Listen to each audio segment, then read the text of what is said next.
following program is sponsored by Friends of Life Outreach International.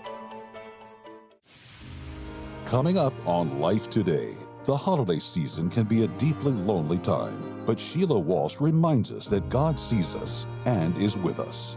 From Genesis all the way to the cross, all the way through Christmas, when that baby comes wrapped in those cloths that maybe the priests wore, to Christ dying on the cross and rising again, it's always been about God's redemptive plan, that we don't have to live alone anymore, that God has come to us.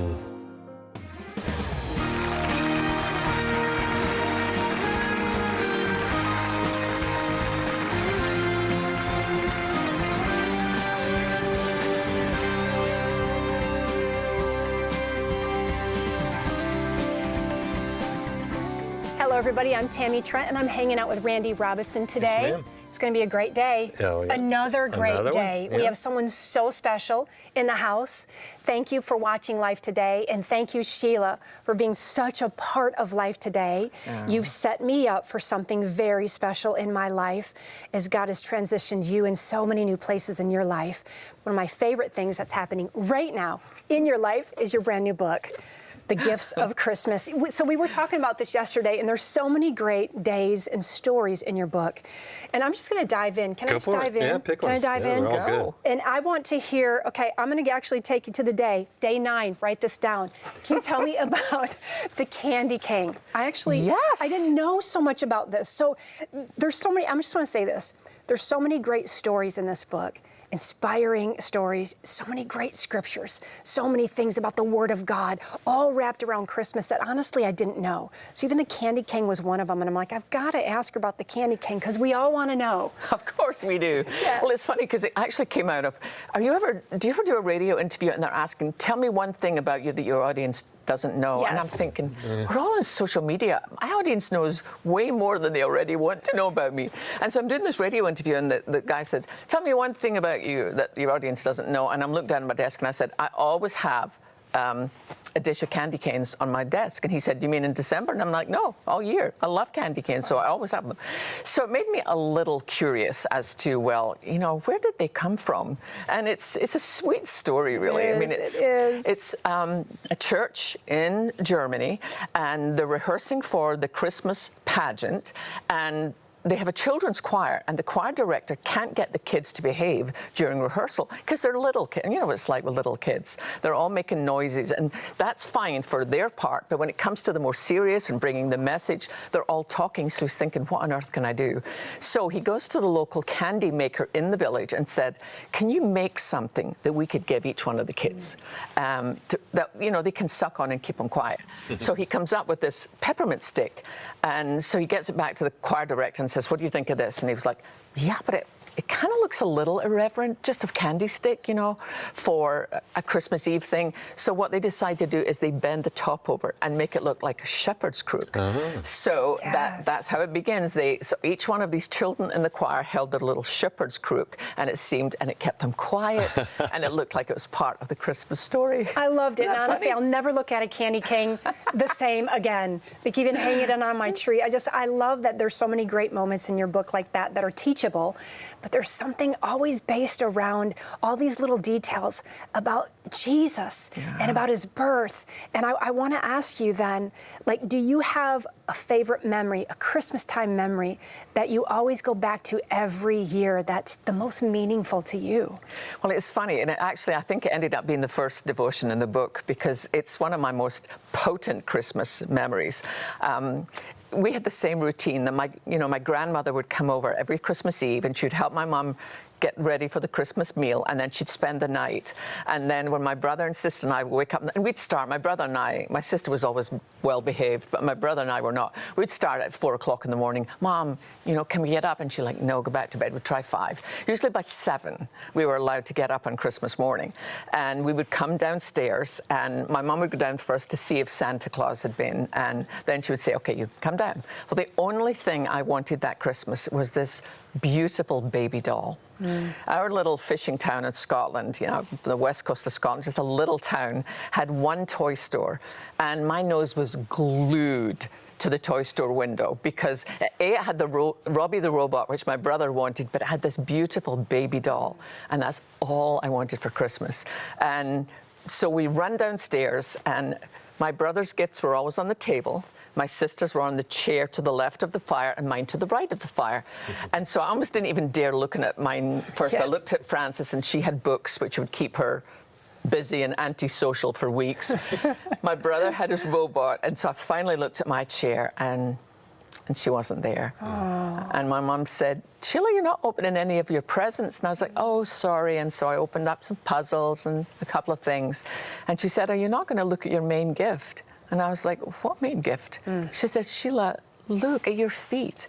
And there under my chair was the baby doll. And I mean, I just remember the absolute joy. But I thought, how many years do you and I go through where we miss the gift at our feet? You know, it's like we think, well, this is what Christmas is about, or that's what Christmas is about. And, or you find yourself in a tough place right now. I mean, I honestly think, and I mean, I have no scripture to back this up, but I honestly think since COVID, life's been different. In the, I just think things are different. Our son is studying clinical psychology, and he came over today, and he was having a meal with his dad and I, and we were talking about one of the things that's a recent phenomena, and it's not anxiety, it's social anxiety, where people don't really know how to be around people anymore. And I think a lot of that happened during COVID, where people are isolated, and now they're finding themselves in very socially isolated situations. And I think of the number of people, even our own viewers, who find themselves lonely, questioning things, wondering, God, where are you in the midst of all of this? And it's so easy, even as believers, to miss the gift that was laid right at our feet. That Christ promised peace. He promised that he is the hope. He didn't just say, I've got a way. He said, I am the way, the truth, I am life. So it's just one of those pulling stories from your life, but to remind them of this greater story that's always true. Sometimes we're missing it because our focus is on something totally different, or where we think we're going to find something, and we miss it so many times. And I think so many times people also like, I've missed it, I'm just going to move on. My faith isn't as great. I'm lost. I'm only ever going to be lost and without. But when we change that paradigm and then see that, and we focus in a different place, and then we see it, like you say, at your feet or wherever that is. But there's so, and it's almost the least place that you'd want to look, maybe, is there, because you're looking at the chair where everything should be. It should have its place, but you found it in a different place. I know. And sometimes I think maybe we need to stop looking in the same places we've always been looking, because you're not finding there, so start looking in a different place for Jesus. There is something about this longing. I mean, I've read it. So many people, even like famous authors and playwrights and people who talked about, I read a story of a guy yesterday who said, you know, I'm out of here because I've spent my life looking for success, got success, climbed to the top of the ladder, and that box is empty. And I think it's this part of every one of us. It's like in our DNA that we were made not to go to church, we were made to know God, to know Jesus in a personal way. And that to me is what the longing is. And so I think that sometimes it takes something like the Christmas season, the Advent season, to remind us this is what your longing is for. It's interesting when you talk about the COVID thing, because I see the blessing of solitude can become the curse of loneliness. True. The blessing of fellowship can become the curse of social anxiety. What's the difference? I think it's in that name we hear around Christmas, Emmanuel. God with us. God with us. Because when we know God is with us, we can enjoy the fellowship and the community, but yet we can also enjoy the solitude because we're never alone. And I love that. And you mentioned the shepherds, the candy cane bit. There's another chapter where you talk about something with the shepherds, the grace that was shown to shepherds. And that really stands out to me, because I think a lot of our anxiety comes from the reality that we're not good enough for God. Can really God, does he want to be with us? I mean, look at me.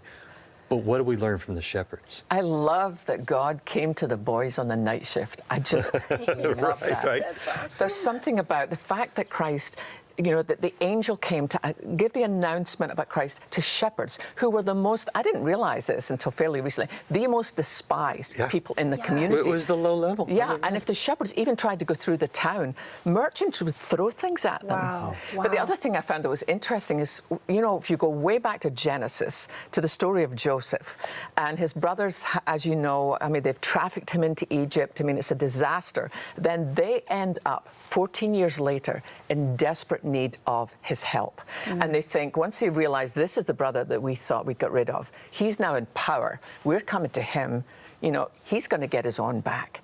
But he's not like that because of the grace that God has shown in his life. But what I think is interesting is they say to him, all we'd really like to do is keep doing what we do, look after our dad's flocks. So he says to them, tell them you're shepherds. Because if you tell the Egyptians you're shepherds, they'll send you to the outskirts. You'll still be able to get all the food you need, but if they think you're shepherds, they'll keep you well away from the other Egyptians. That right from the beginning of Genesis, you see these were the least.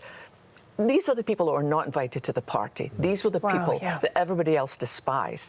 And the fact that the angel was sent to say to these people, good news to all men, not just good news to people in the village, not just good news to people in the palace, but good news to the people on the hillside that nobody else would talk to. Well, and it wasn't the priests, it wasn't the educated, it wasn't the powerful. Nope.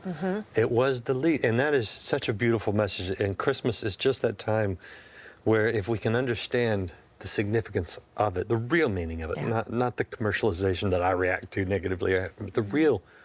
God is with us, and he's come to the lowest of the low. There's such a beauty in that, Sheila. I love all the stories that you share.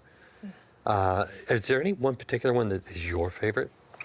Well, it's even just going further into that whole story of the shepherds and the fact that Jesus was wrapped in swaddling cloths. I spent some time hanging with Rabbi Jason Sobel, who I know we've had on live. And Jason talked about the fact that they're not just regular old shepherds, they're the Levitical shepherds. They're the ones out in the field who are getting all the lambs that would be ready for slaughter. And so when the angel says, you'll find the babe wrapped in swaddling cloths, they know exactly where to go. It's the birthing cave. It's not, like we tend to think it's a, kind of shed. No, it's the birthing cave where all the lambs would be born that had to be kept pure for sacrifice. And the fact that Christ, the perfect Lamb of God, would be there. But even the swaddling cloths, when, you know that Mary, the mother of Jesus, her cousin Elizabeth's husband was a priest. He was one that would get the chance to go into the temple and every now and again. And so they would use these priestly robes. Once they were no longer able to be used, they'd be torn up and they would be used to clean the candles or other things. It's quite possible that Elizabeth gave Mary some of these cloths that had been used in a place of worship to wrap her little one in that birthing cave. There's just so much about the Christmas season that says, do you see? Because here's what I think. Right from the beginning, from Genesis, when we blew it, when we had this perfect plan and we were never supposed to die, that's why people feel a sense of, no, this was never supposed to happen when you lose someone. It was never God's plan. But then they rebel and they disobey and it's a mess and they're thrown out of Eden.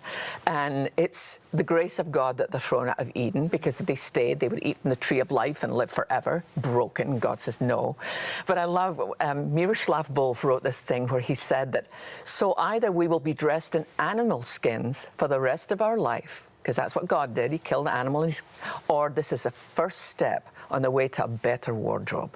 And that's exactly what it's all about, from Genesis all the way to the cross, all the way through Christmas, when that baby comes wrapped in those cloths that maybe the priests wore, to Christ dying on the cross and rising again. It's always been about God's redemptive plan, that we don't have to live alone anymore, that God has come to us.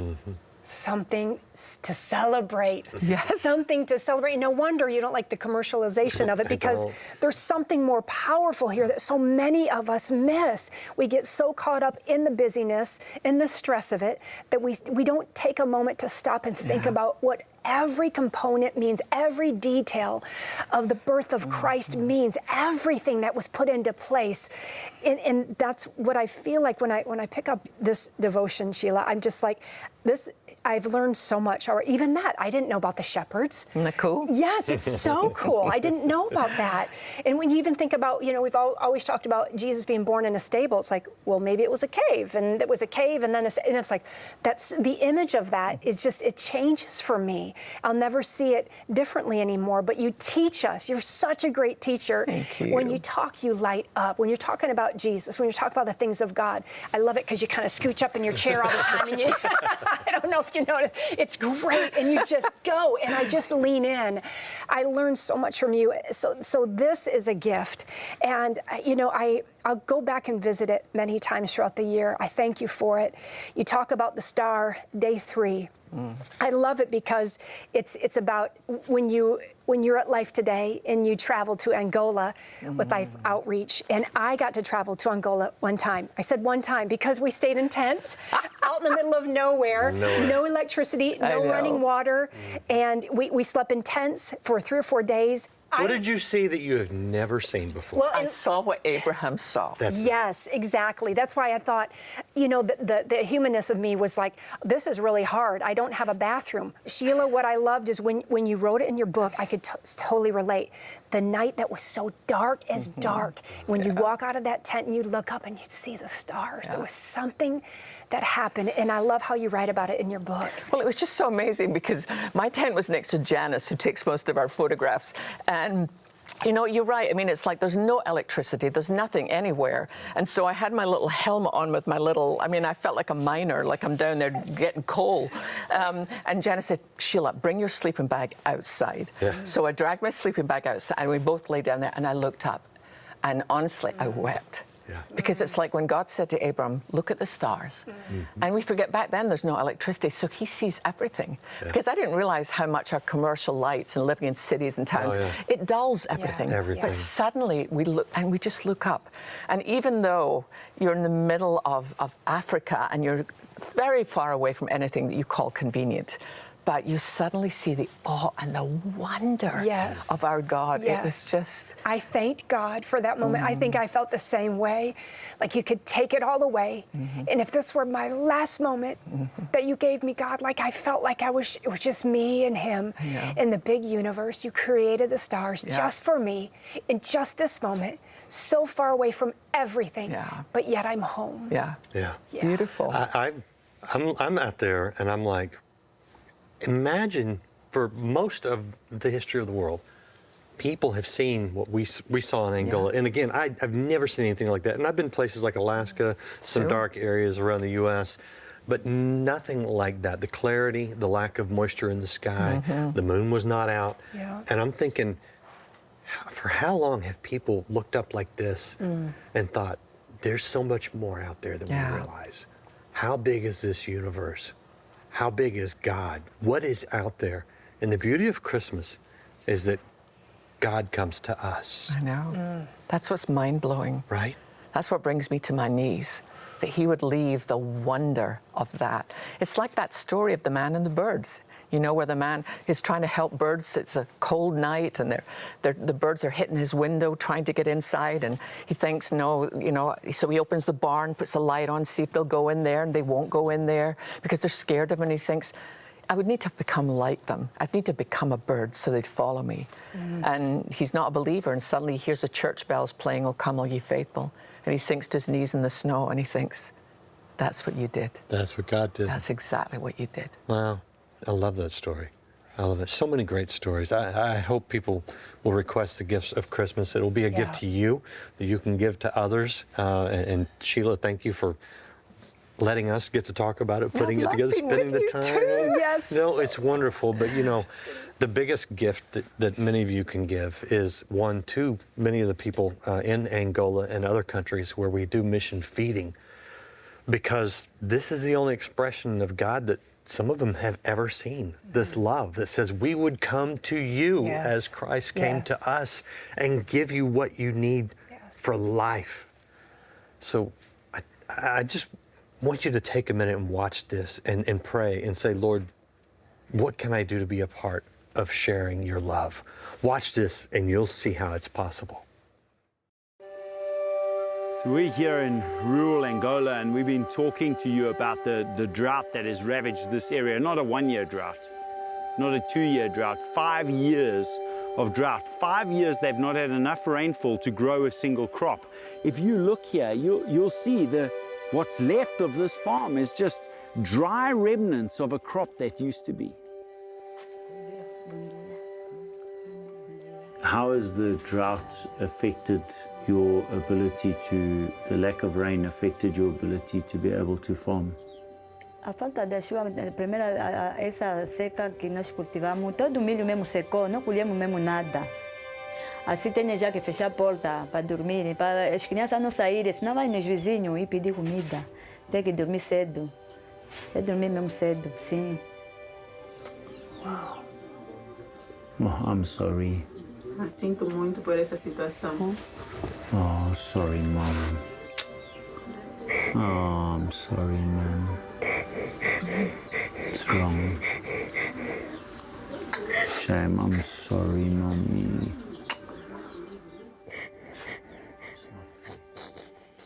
I know that she would provide for her children. Give her half a chance. Just give her the rain that she needs, and she'll cultivate that land. She will work herself as hard as she has to work to provide for those children. But it never rains anymore, is what she said. 5 years of drought. I hope you feel like I do, and if you do, then I'm asking you to please say yes. I'm going to be a part of bringing food and changing this situation for this mother, for her child, so that she doesn't have to close the door early anymore before they go to bed hungry. Isaac, I do feel like you feel. I do want to help. And I know that there are so many watching today that feel the same way when you see a piece like that and just think, what can I do to help? And is it even reachable? Is it doable? And the beautiful thing is, it absolutely is. This bowl right here is life-changing, life-giving. I would love to send a different story to that mama that says, keep the doors wide open. There's enough for you. There's enough for your neighbors. There's enough for that entire village. So we can do that if we come together today. We can do that, not just for her, but so many other children, so many other families. Would you help us today fill this bowl?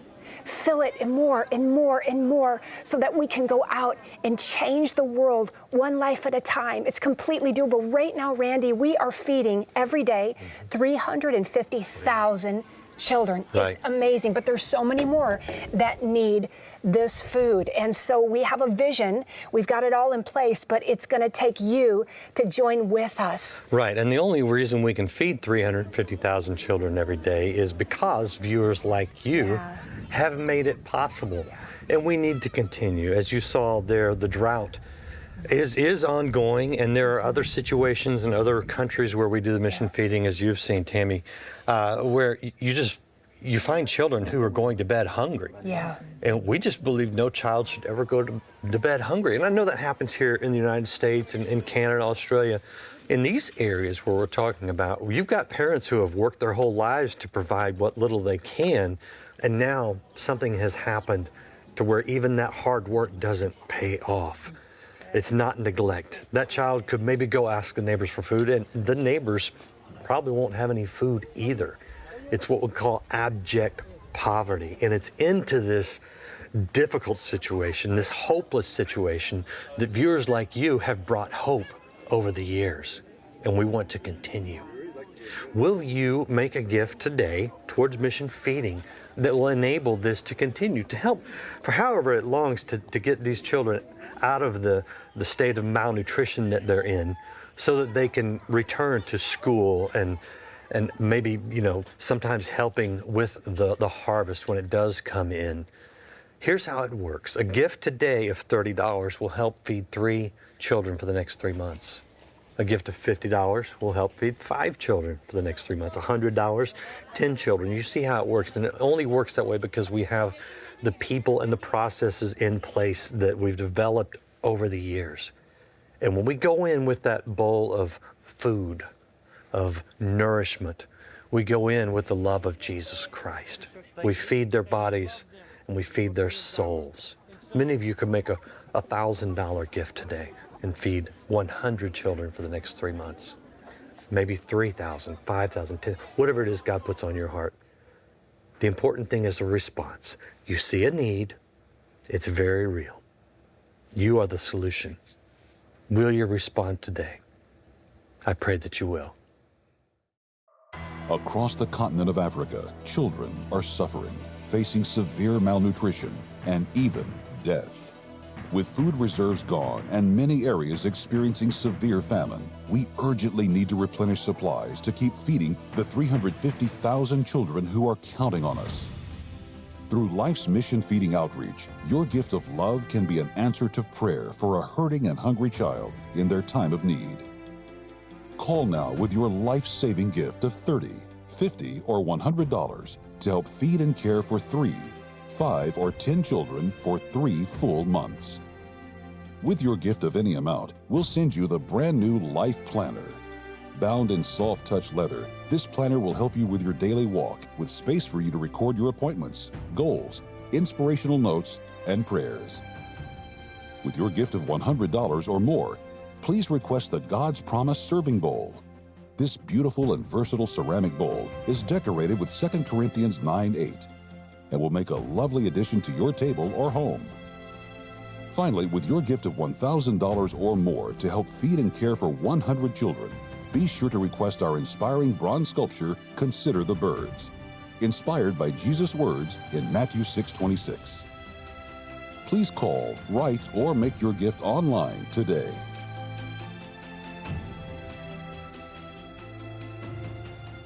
I do hope you will make the best gift you can. You are going to make a difference in someone's life, not just physically, but spiritually, as we share the gospel and share food.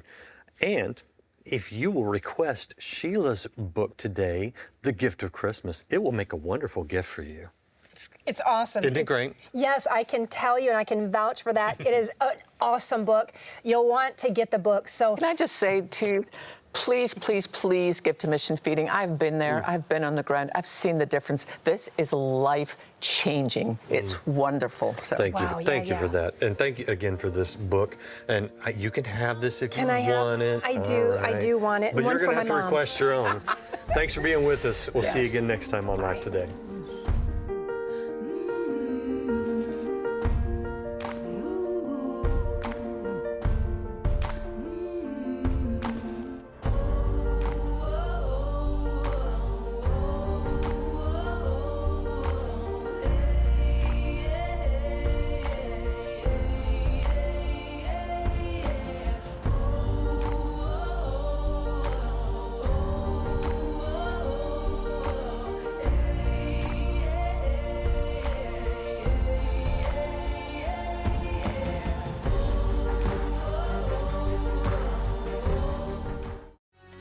And a girl went from 8 or 10 seizures a day to totally healed. Benny Tate, tomorrow on Life Today. Life Today is made possible by the supporters of Life Outreach International. Your gift will be used exclusively for the exempt purposes of life. The ministry features specific outreaches as examples of the programs it supports and conducts. Gifts are considered to be without restriction as to use unless explicitly stipulated by the donor. The ministry is a member of the ECFA.